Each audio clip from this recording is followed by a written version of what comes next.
I'm about to do a poem that's about my pops, but it also talks a little bit. He's from Iran, and so it talks a little bit about certain martyrs that are in Iran.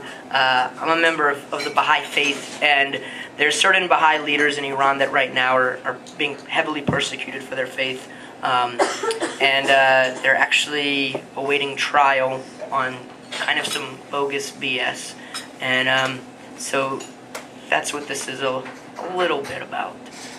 And just sharing that with you because knowledge is power. Word is bond. It's called Peacocks. He reads the letter out loud and cannot do so without stopping. His round arms tremble. You can see there are tears being pushed down.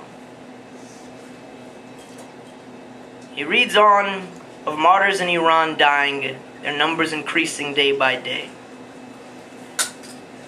He was 19 years old when he came to this place. He was 19 years old when he moved to Louisiana to learn how to use his slide rule in his ears. He has not smelled Tehran in 37 years. He was not there when the revolution dragged bodies with brick, buried women dressed in ash. His son wonders if his father works as hard as he does as a self-imposed penance for feeling like he ran from something.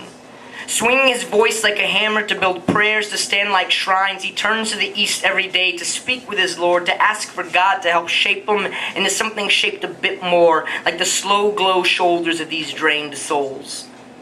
There are shahs and priests that still weep outside of paradise for the skulls they skinned while they were here. His skull is still here, skin peeking through, thin soft black hair that he has passed on to his two oldest. He works harder than ghosts to keep his heart in this world and his hands in the other, touching doors when no one is looking. Searching for the poems he buried inside the mother of his children, he sees those pages, writing themselves across their faces. He tries not to stare too long, too hard. He may see too much of himself.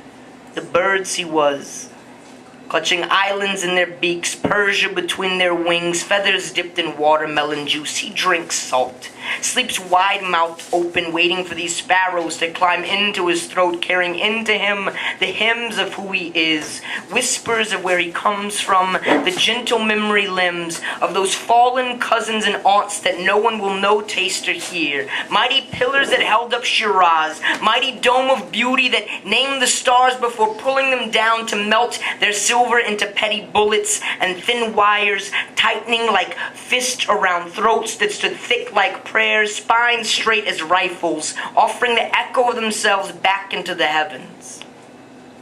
Most nights, he falls asleep on the couch, computer in his lap, dreaming by accident.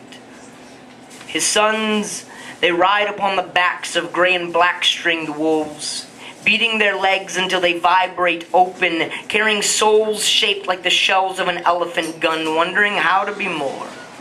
Wondering how to curve their arms into a cradle instead of a coffin, to hold their father's brow close to their chest, like the soft beating within were the soft warble of a river, to set him softly to sleep.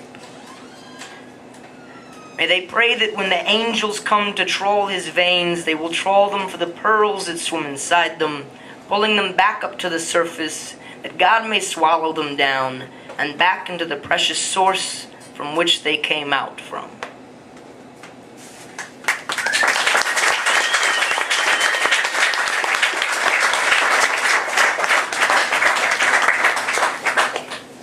Thank you for coming.